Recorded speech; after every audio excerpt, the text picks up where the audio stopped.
So how did the whole Brock Lesnar deal progress with John Cena last night, coming off of SummerSlam? That was the big story, right? That was the big shock and awe moment. Brock Lesnar returns to WWE at SummerSlam, does the same exact thing that he did in 2012. Where his music plays, he comes to the ring, says nothing, F5 to John Cena, Raw goes off the air. I believe that was the Raw after Mania in 2012. Same exact thing. He's done this same exact thing at SummerSlam in recent years. But that was the big moment, so okay. How did it progress on Friday Night Smackdown? It was bad enough that Raw went on the air and went off the air. Nothing developed because John Cena is a Smackdown guy. So you have your biggest moment of SummerSlam and nothing evolves on Monday Night Raw. Okay. Smackdown. We'll wait for Smackdown, and that's where John Cena is heavily advertised. John Cena's going to address Brock Lesnar. Cool. Address him. Progress this story. What are we getting? Is Brock Lesnar actually getting on a plane to Paris? Getting Brock Lesnar to go to New York or California is like pulling teeth. You're going to get Brock on a plane to Paris? Okay. How are you going to progress this? Is Brock there last night? He probably should be. Clash in Paris is in a couple of weeks. But regardless, you better have something huge planned for John Cena and Brock Lesnar last night. That was your biggest story coming out of SummerSlam. That was the big moment, the shock and awe. For Helmsley, that was supposed to make the audience say, "What a SummerSlam!" Even though we were not saying that at all. And that moment was not going to save SummerSlam. Too big for one night? No. No, not too big for one night. Maybe it's just supposed to be one night for SummerSlam. Maybe Mania is supposed to be one night, because you can't even book that correctly. But Brock Lesnar was supposed to save 2 nights of SummerSlam. Okay. Well, that was your moment. Monday Night Raw came on the air, went off the air. No real big mentions of it. You replayed it 10 times. Nothing developed. So we wait till Smackdown. Cool. John Cena's in the middle of the ring. Here we go. He's going to address Brock Lesnar. Man, what's the big story they have planned? He says nothing. He addressed Brock Lesnar one time. He said, "Brock Lesnar, if you want some, come get some." And then Logan Paul comes to the ring, and Logan Paul and Jonathan Cena begin their angle to Clash in Paris. Brock Lesnar, the whole story, there was none. There was none. On Monday Night Raw, Michael Cole looked right into the camera and said Brock came back because Nick Khan and Paul Levesque McMahon, Hunter Hearst Helmsley just called him and said, hey, I think it's time to come home, man. I think it's time to come back to WWE. And Brock Lesnar got off his tractor and thought about it and said, okay, I'll leave the farm once every few months. As if we don't already have that with Roman Reigns, just not leaving the farm, leaving his island of relevancy or palm trees. Good for him. Good for Roman. He's got a pretty kick-ass schedule. He had the schedule what Brock used to have. Oh, no, what Brock still has. So Brock decided he'll leave the farm for one night and try to save SummerSlam. With no story. No story. Michael Cole looked into the camera and said Brock came back because Nick Khan and Hunter Hearst Helmsley said, hey, do you want to come back? They just, that's what they said. They didn't even try to make this into a storyline. They didn't try to do, and they always do this. They always do this. With Brock Lesnar especially. Remember the Cody Rhodes? The summer of Brock and Cody, non-stop matches and brawls. And do you remember it never had a story? Never, ever had a story. Cody was supposed to win that WrestleMania 39, I believe. He was supposed to win that matchup, win the title. And then Brock Lesnar would attack Cody on the Monday Night Raw after Mania. Instead, they made a last-minute audible, and Helmsley said, what if we keep it on Roman? And then Roman took off for the rest of the year, basically. The title was held hostage. And they still said, well, we're not going to change just have Brock attack Cody anyway. And that's what happened. He attacked Cody. At that point, it's for no reason. He doesn't have the title. Remember the stipulation around that time. Roman had defeated Brock beforehand, so Brock cannot take on Roman anymore for the title. So that's why this all made sense. Roman finally drops the title, Brock attacks Cody. They called a last-second audible. Roman keeps the title for no reason, because Cody needed more struggle and adversity. And for the next several months, Brock is taking on Cody, and we don't know why. Michael Cole has been asking for months at that point.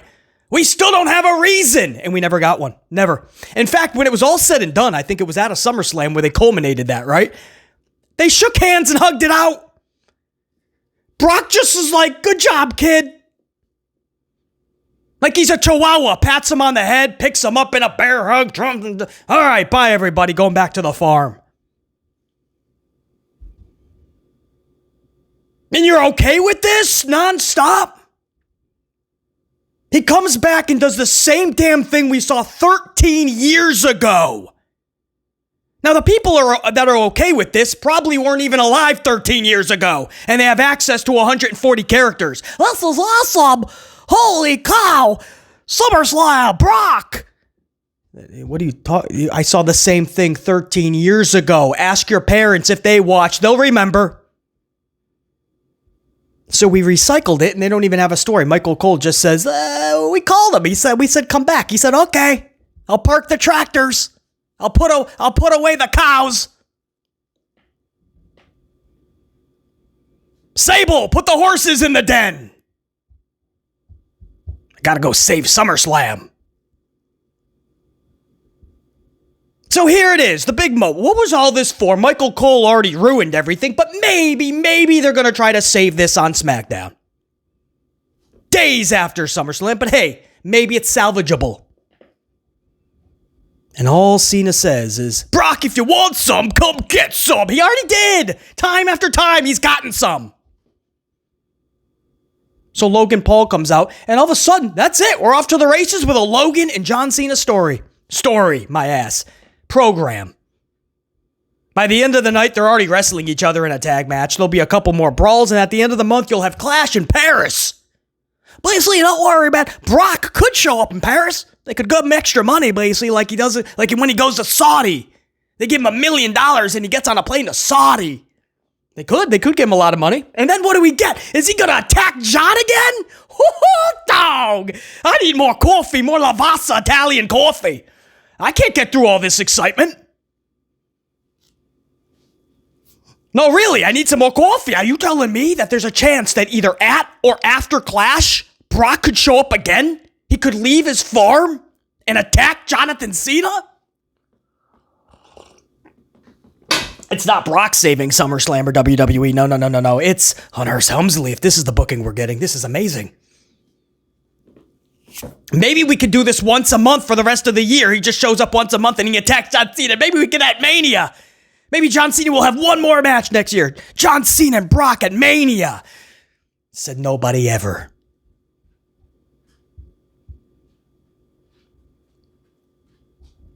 Remember when everybody blamed The Rock? The Rock ruined WrestleMania. I'm one of the first to tell you, yeah, The Rock should have absolutely been at Mania if he was going to have anything to do with a Cody or a Cena. I've said that from day one. But then you start to find out a lot more info. You start to find out that Rock was never booked for Mania. Never told WWE that was what's going to happen, A. B, they called The Rock to show up to Chamber. WWE, Nick Khan and Helmsley did not believe they were going to sell out the arena. How sad is that, by the way? Remember there was a day not long ago they were consistently trying to sell you that they're having sellout after sellout after sellout. And remember BC was telling you once the credit cards max out, because they're already losing diehard fans, So now you have the fans that are left that are willing to take out their credit cards and spend whatever they are asking for. $10,000 a ticket? Awesome! But credit cards max out and they accumulate interest, and it's a lot harder to pay back what you have already spent. People treat cards like they actually have that in cash. That's not the case. And when the credit cards max out, you can't buy those $10,000 tickets anymore. And now WWE has to rely on The Rock. Tell me when BC is spitting lies, it ain't happening. Fact after fact after fact. Sit back, max, and relax while BC drops the facts. They called The Rock because they couldn't sell out the arena. So he shows up to Elimination Chamber. Rock was filming a bunch of stuff at that time. Was not planning on going over, where was that, in Canada? Wherever it was. He was not planning on getting on a plane and going over there to save Elimination Chamber, because that's what they asked him to do. Save Elimination Chamber. And do you guys remember what everybody admitted? Helmsley, several times even. The Rock has told you. Brian Gerwitz, everybody has told you The Rock was never scheduled for Mania. They called him to go to Chamber, and at Chamber, he told WWE, Khan and H, he will not be at Mania. They knew this weeks in advance. At the PLE before Mania, they had an official word. Rock was not showing up. And in all of that time between Chamber and Mania, Helmsley's ultimate genius creative was Travis Scott. And did you see the WWE Unreal series on Netflix? If you had the unfortunate circumstance to watch it, you would have seen Helmsley talking about how he wants everything to revolve around Travis Scott for Mania. That was his booking. That's not The Rock's fault. Of course it would have been nice if Rock showed up to Mania. That was never in the cards. He wasn't even supposed to be at Chamber. Helmsley had months to think, how do I make WrestleMania the best ever? How can I make this go off the air with everybody in a buzz, in an electric state? How can I book Cena and Cody in such a massive way? Travis Scott was what he came up with. And The Rock to this day gets blamed more than Helmsley. They called The Rock to save the day. And now here we are, months later for SummerSlam, and they call Brock Lesnar to save the day. And whose fault is it that Brock didn't show up last night? Or that Brock won't be doing anything with Cena for the foreseeable future? Is that Brock's fault? Or do you finally say, hey, maybe Hunter Hearst Helmsley is just stupid? Maybe Helmsley is not the genius that everybody claimed. Maybe all the smoke that was blown up Helmsley's ass has quickly evaporated just as quickly.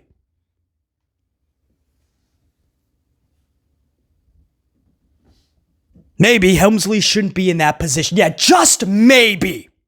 Maybe if anybody's to blame with how bad of a year this has been booking and creatively for World Wrestling Entertainment, maybe you blame Hunter Hearst Helmsley finally. Because putting Band-Aids on wounds that need stitches are not going to help. The creative sucks. The booking sucks. Helmsley doesn't want to spend a damn ounce, a moment of his day attending to the booking to make it better. So he puts Band-Aids on it. The Rock will save the day. Brock Lesnar will save the day. Bring Roman back. He's been gone for 4 months. Roman will save the day.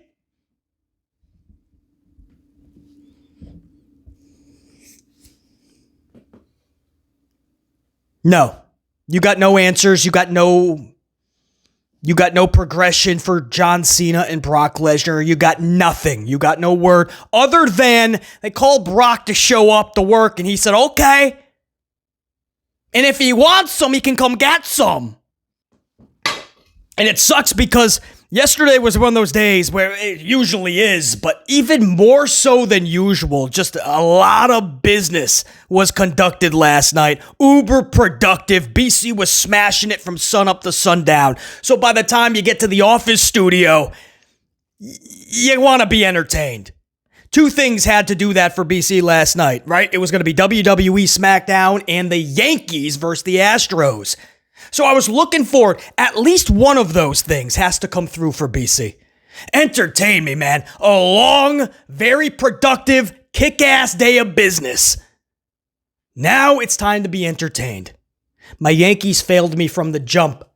They were on Apple TV, and I drew the line at Apple TV. It's interesting, because the last upload we did was talking about WWE going to Disney's ESPN service for PLEs, and you're going to have to spend a lot more money, because most likely Peacock will still have the rights to the library, NXT PLEs, and Saturday night's main event, because that's NBC, and that's owned by Universal, not Disney.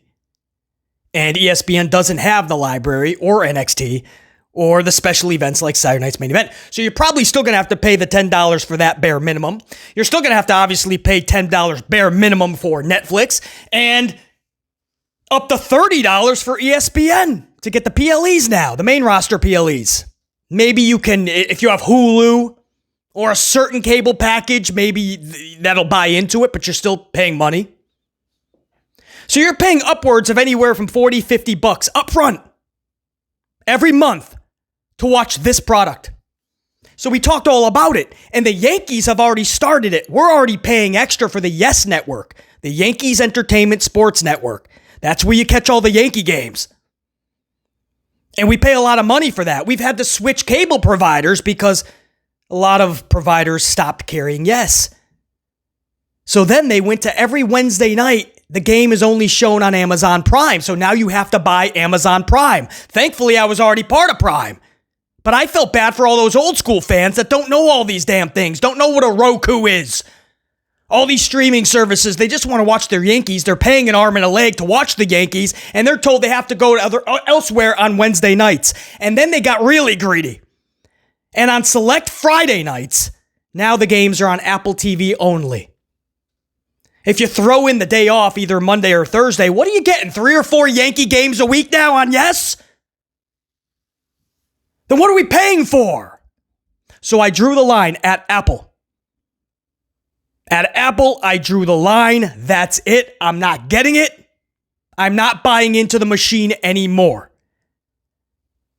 And this is the first season where I missed a Yankees game in totality.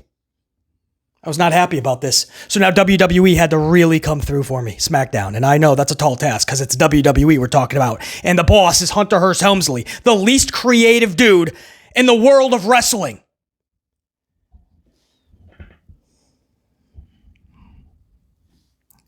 But that's all I had. I couldn't watch the Yankees. So it was WWE or bust. I had not the laptops last night. I had the notepad and pen.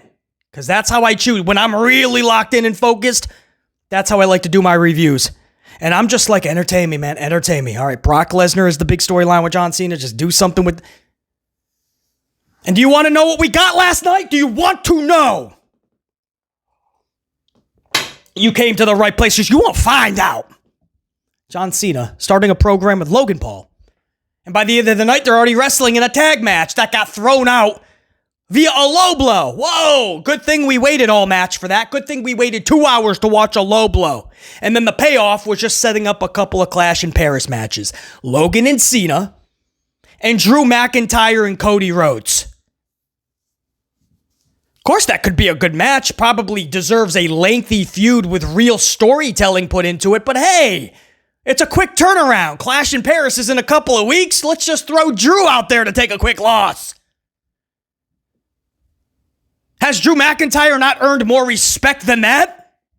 No thought goes into any of this. Drew wasn't even doing anything with Cody Rhodes going into SummerSlam this past weekend. All of a sudden, he's eyeing the title, and Cody Rhodes and him are going to have a match in 2 weeks. What else happened on this SmackDown? Chelsea Green is wearing a birthday cake or a congratulatory cake for Charlotte Flair and Alexa Bliss. Because they're still trying to be friends. We have another segment with the We're Not Friends duo. And Charlie is giving Alexa dolls. And Charlie says, you can hug me now. I'm not making this. A lot of you guys don't watch the show. I say this every single review. You just you listen to BC and you thank me for saving you 2 or 3 hours. And I always say, you're welcome. But this literally happened. They're exchanging dolls and birthday cake or congratulatory cake. And Charlotte is saying, you can hug me now. She's in the middle of her waiting to get hugged. Chelsea Green comes out. We'll get to it.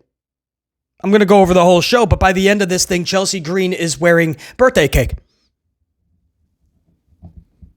Chelsea Green, the last time that Charlie Flair was putting her birthday cake into somebody's face, Toni Storm left. Toni Storm left WWE. That was the first time I've ever seen Toni Storm reject pie. We'll go over this. What else did you get last night? R-Truth, did you see how bad this got for R-Truth? It's done. His whole momentum. Any push that could have come from all of that momentum of a couple months ago, it's gone. Helmsley is so petty and vindictive that this was the plan all along. R-Truth was on top of the wrestling world in conversation just 2 months ago.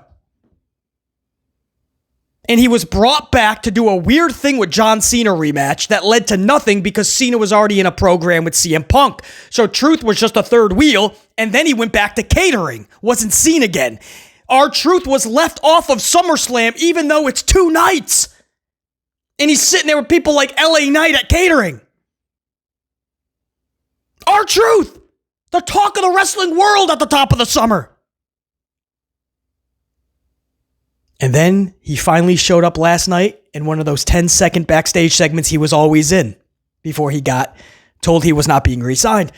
And he was full-blown comedy R-Truth again, doing the whole shtick with John Cena for a laugh. And when Cena walked out, he itches his head like, he's the confused comedy guy. I don't know what's going on. Where am I? Was that John? You have to be extremely specially challenged if you could screw up something like R-Truth.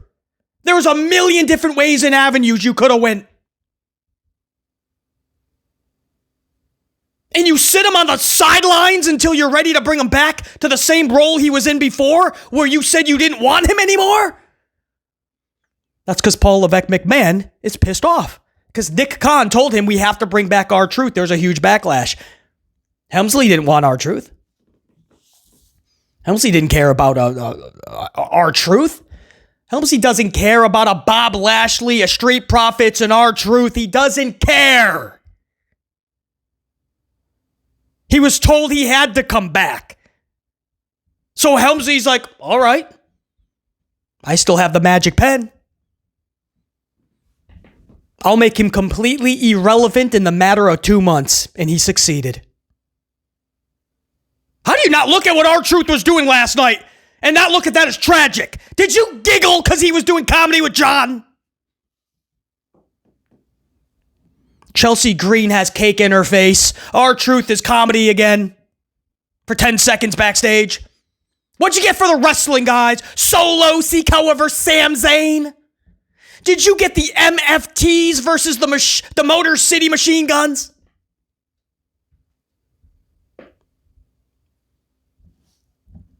They're so irrelevant, you might as well call them the Motor City Super Soakers. What did you get last night? What was your wrestling matches, guys? Was that it? MFTs had a couple of matches. Chelsea Green and Charlie. The tag match. That's all I can... Let's go over it. Listen, that's just your lengthy opening monologue, cold open teaser. That's probably going to be longer than the review itself. But I'll get some more coffee, and we'll start this thing off with John Cena starting the show. This is it. This is where we're going to find out, man. What's the big thing they have with Brock? They already tried to ruin it on Raw when Michael Cole said, we just called him, and he said, okay.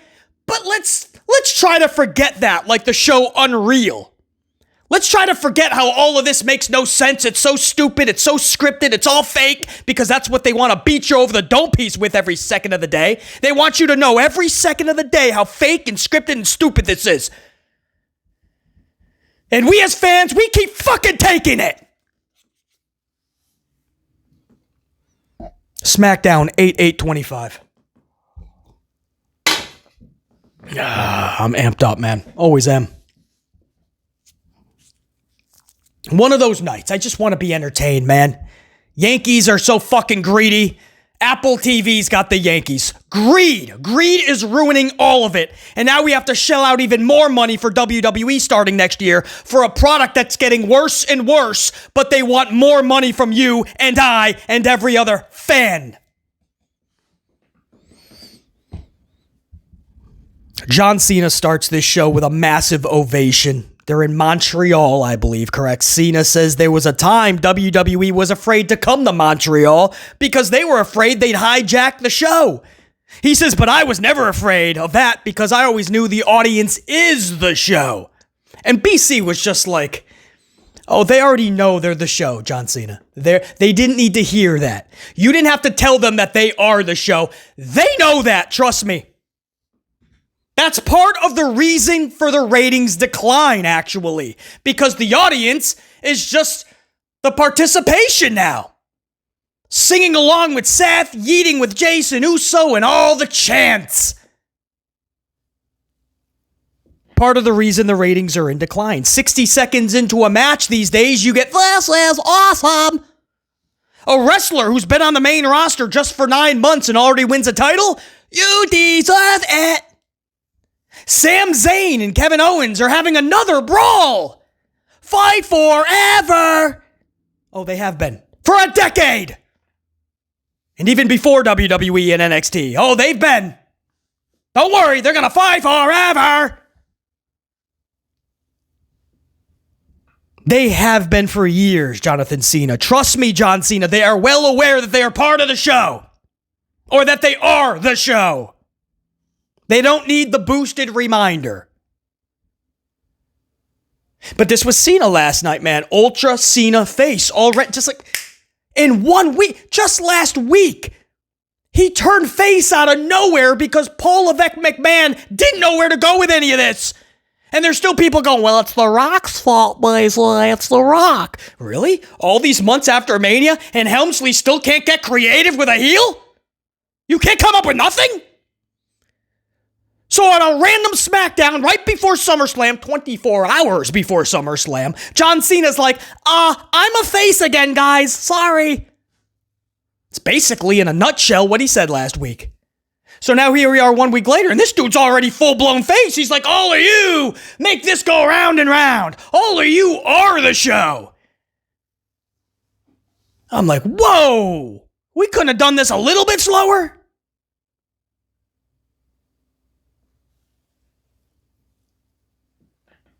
John Cena says if Brock Lesnar wants some, he can come get some. That was the only mention of Brock. That was it. And then Logan Paul comes to the ring. Logan Paul says, whatever version this is of John Cena, it's making me sick, he says. He says, Montreal, what's your problem? At least I, Logan Paul, never switched up like John Cena. And he's right, man. What? John Cena, in his last year, I mean, he has tainted the character of John Cena tremendously. I don't even know what happened. I'm still trying to think back of the heel turn and how much promise it had, what we actually got the last several months, how he turned face out of nowhere, and the version we have right now. I don't know what the fuck's going on with John Cena. And they don't know. And they've lowered they've made it to a point where most fans have lowered their bar and their standards so far, so down, so below even bare minimum, that they're hoping that the fans just accept it and they don't ask anything, don't ask questions. If Cena wants to go out 1 week as a heel, the next week as a face, and keep doing that the rest of the year, don't ask questions. Just go along with it. But isn't that how WWE books anyway? It's really not heels and faces anymore. So Logan Paul comes to the ring and he's saying, why you upset? I don't switch up like John Cena. I thought that was an interesting line. Paul then lays down a match challenge with John Cena for Clash in Paris. Before Cena can accept, Drew McIntyre attacks from behind. Cody Rhodes for the save. The heels run off. Cena gets on the mic and accepts the challenge for Clash in Paris against Logan. And a tag team match for Montreal in the main event is made for later in the night. There was no GM needed. John Cena just makes that official, that tag match in the main event. Much respect to Nick Aldis, but when Cena's in the building, Aldis is just a bootleg Cena. Hey, even Mickey James will say such. Even Mickey James will tell you. Nick Aldis is the bootleg John Cena. So yeah, makes sense that Cena would just announce a match like that. I wouldn't even question it, right? That's what we're supposed to do. Lower your standards, lower your bars, be trained seals, and clap. The rest of hour one involves Solo and his MFTs, Tola Tonga and Tama Tonga.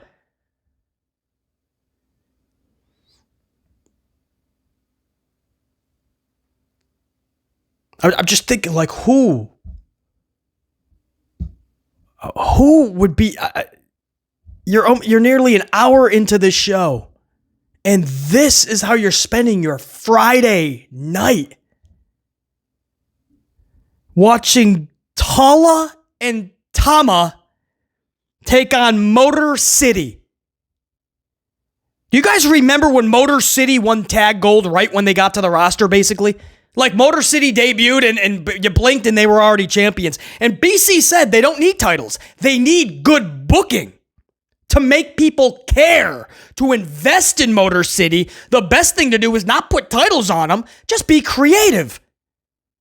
But they went for the Band-Aid. No, we're going to put titles on them and everyone's going to go, whoa, they're amazing.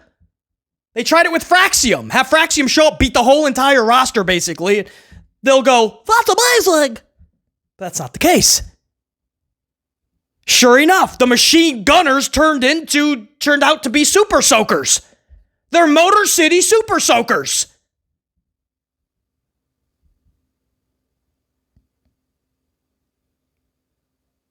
And then what happened here? Motor City actually lost. Tola Tonga and Tama Tonga defeated Motor City, actually. And then Sami Zayn defeated Solo Sikoa afterwards in a one-on-one match.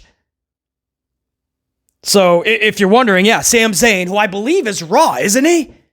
But because it was Montreal, they just had Sami Zayn out there in a match. I think he's Raw anyway, isn't he? Isn't he always out there with, like, Jason Yederman? I don't even care. I think that's another thing, right? This company just kind of beats you down till you don't even care anymore. So you're just going along with the decisions. I believe Sami Zayn is part of Raw, but here he is on SmackDown having a match because it's Montreal. And he's beating Solo Sikoa via roll-up, mind you, via a roll-up. Solo Sikoa just defeated Jacob Fatu in a cage match at SummerSlam. A cage match. Solo comes out the victor over Jacob Fatu and retains the title. And days later, he's being rolled up to Sami Zayn.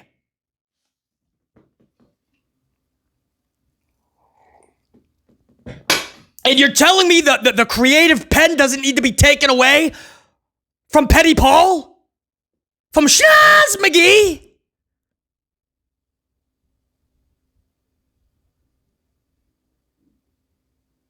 And where are we going with this, man? Is the end goal, honestly, putting Sami Zayn with the championship, the world title? I'm being serious, because that was the whole thing with Karrion Kross. When the fans were saying, whoa, give Karrion a push, dude. There's a lot in him and Scarlett right now. There's a buzz. He's top 5 in merchandise when you're not even putting him on the show. And instead, Helmsley's like, yeah, we're gonna push Sami Zayn. We'll use Karrion to push Sami Zayn. So for weeks, all Karrion did was tell Sami, you're never going to win the championship. You're never going to win the big one, Sami. This is the same thing they did with Yederman.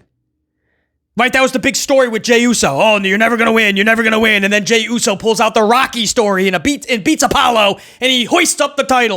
It's the exact same story we just did for WrestleMania and Jason Yederman.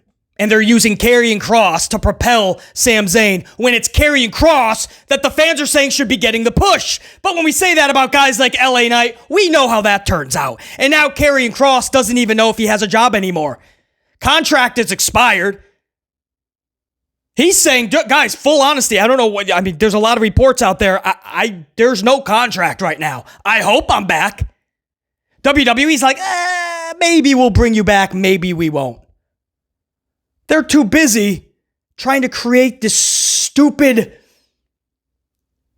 narrative that the world doesn't think Sammy's going to win the title. No, that's not. The fact is, the world doesn't care if Sami Zayn wins a title. That's the whole point. Just like nobody needed to see Yeaterman choke out Gunther to his own move in 8 seconds and hoist up a title at Mania, or Yeaterman win a Rumble over CM Punk and John Cena. In that same realm, nobody needs to see Sami Zayn hoisting up a championship. And I know a lot of the wrestling world is going to go, but I like Sami Zayn. He deserves it, Leslie. He's been there for a while. He's good. Understand? Unless they learn how to book this guy correctly, he's a mid-carder. That's it. Sami Zayn is a mid-carder. It's just, it's okay. There's Hulk Hogan's and Warriors and Undertakers and Steve Austin's and Rocks and Cena's and Romans. And then there's Sami Zayn's. It's okay. He can still have a prosperous career like he has been and having matches like Jackass. And being a part of Bloodline. And things like that. That's cool. And 100,000 matches with Kevin Owens. That's the problem. We're taking mid-carders today, or tag team guys like Jey Uso and Sami Zayn, and we're making them the guy. Back in the day, you didn't take Tito Santana and make him the world champion. And I like Tito Santana. He was not booked in that way. He didn't give you that feeling. If those two things happened and it was justified, then put the title on Tito Santana. Santina Marella. Tino Santana. Not Santino. Although, yes, same, right, different era. Put the title on Santino Marella or Santina, his twin sister. Because that's what we're doing today. We're just plucking mid-carders. Ravishing Rick Rude, you could have said, should have held the title 100,000 times. But I was around for the Rick Rude days. And the truth is, he was not booked in that role. He didn't give off that vibe. You didn't get that. He didn't get that reaction. You didn't feel a certain way. But Ravishing Rick Rude always had a place. And it was great.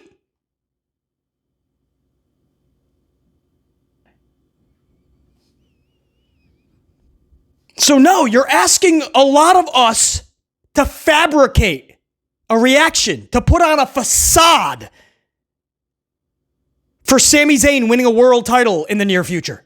And we're supposed to go, I'm okay. He's such a good guy like Sami. He deserves it. When's he coming on? Raw or SmackDown? Guys, we all got to start chanting, you'll deserve it. Because that's all pro wrestling is becoming. Participation trophies. We don't put titles on where they belong, right? That wow power anymore. We put titles on everyone that's been there for a while, and they deserve it. And we like them. I'm the only one who's going to be truthful with you here because we have to start being better. This shit sucks. We just went through a multi-month, or look, a couple months. Even Helmsley knew he had to take the title off of Yeaterman because he was exhausted. His own father said he was exhausted. He couldn't handle the pressures of being a world champion. Who would have thought that from the jump? Who said that from the jump? Oh yeah, it was BC in the unit. And now they're going to do the same thing with Yeaterman, or with Sami Zayn. And in the process, he'll be going over people like Karrion Kross and Solo Sikoa, who just beat Jacob Fatu but can't kick out of a roll-up from Sami Zayn. This is obnoxious. This is obnoxious. And if you want to talk obnoxious, wait till the next segment. This is the start of hour 2, and this is Alexa and Charlie. And you ain't going to believe what they did in this segment.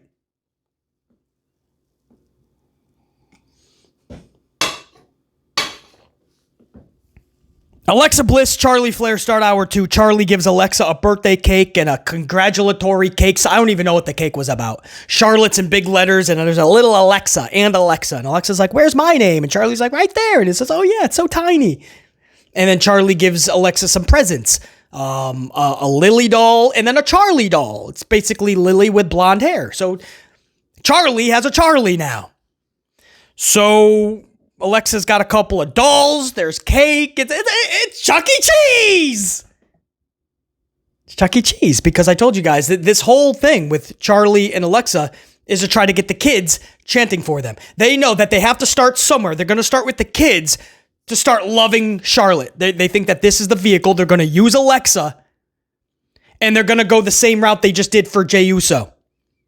Go for the kids, right? That's what Jey Uso's picking up kids, patting them on the heads, and yeeting and dancing with them, right? It's a Chuck E. Cheese when Jey Uso's out there. Same thing here. You guys saw the promo that they just cut. Was it last week? Seemed like it was on Monday Night Raw, actually. I don't know when it was. But Charlotte Flair talking to Alexa and saying that we're not the F word friends, and right now you're becoming an A word. Is that what she said? Yeah, you're becoming a pain in my A word. So we're not the F word, and right now you're becoming a pain in my A word. This is Sesame Street. This is how they teach alphabets on Sesame Street.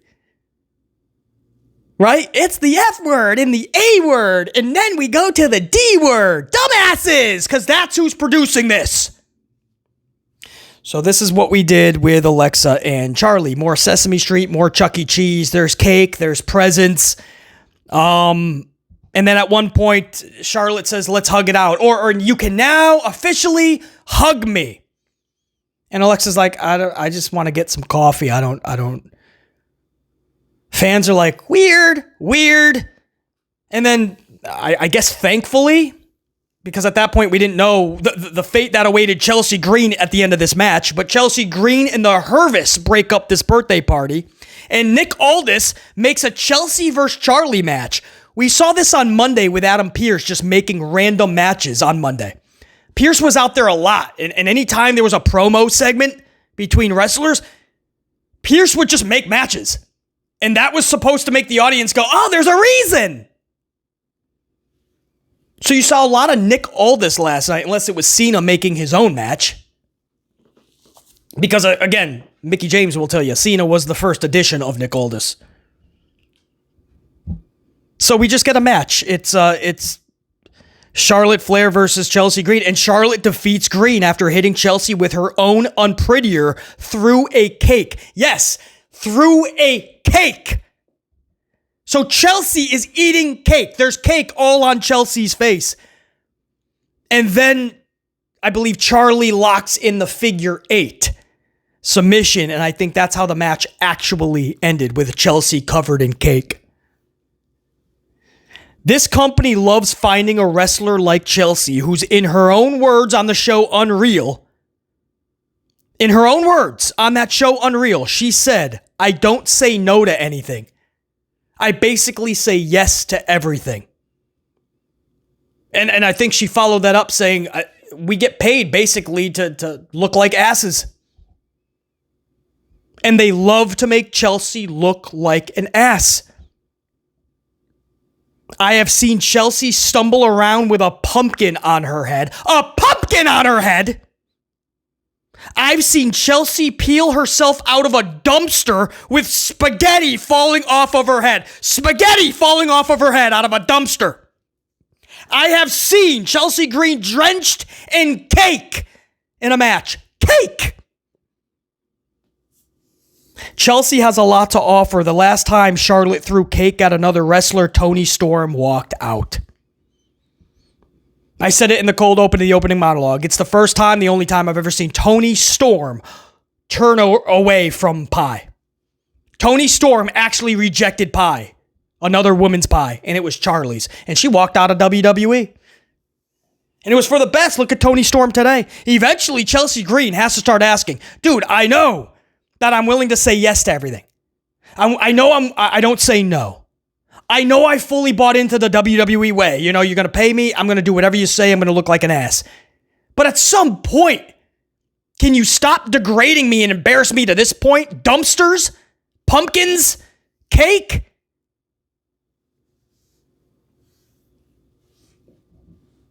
I literally, by the end of the year, I see Chelsea Green coming out of a sewer somehow. The 5th Teenage Mutant Ninja Turtle. I don't know. But if I'm Chelsea, I start saying no a little bit more.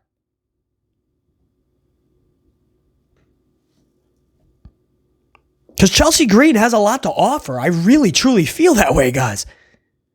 Chelsea Green can go. Her character can be a lot more. I understand she's a lot of comedy, too.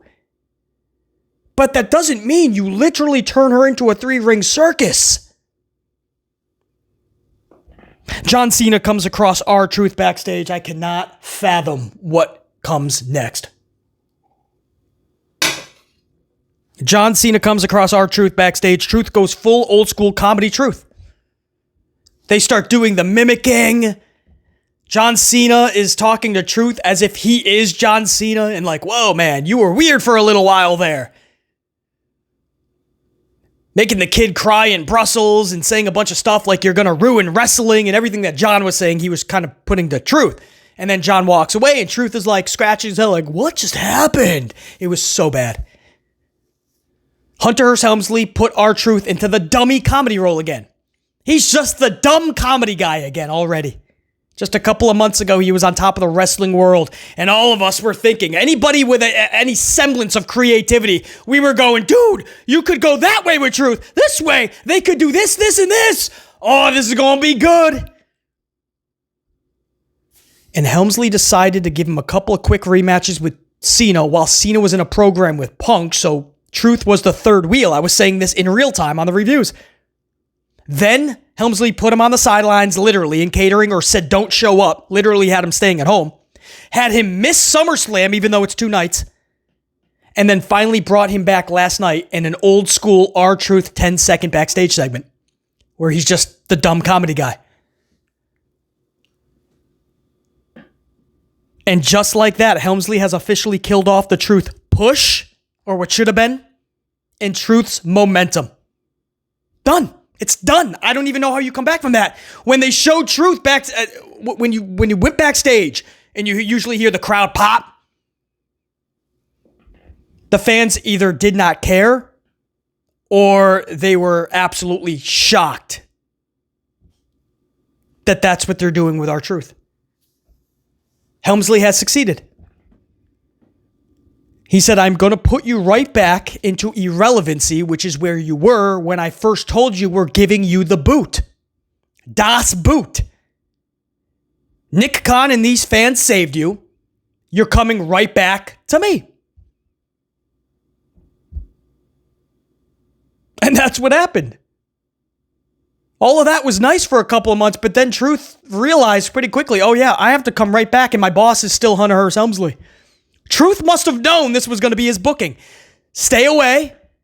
Come back when fans are forgetting about you, and we'll put you right back what we had you doing. Wow, man. I mean, if this doesn't perturb you even a little bit, I mean, you're willing to just let Helmsley do whatever. I mean, you are willing just to sit back and just enjoy wrestling. While the rest of us that use common sense logic know right from wrong, we're kind of like, yeah, we would love to enjoy wrestling. Can you give us something to enjoy? And then, dare I ask, to captivate us.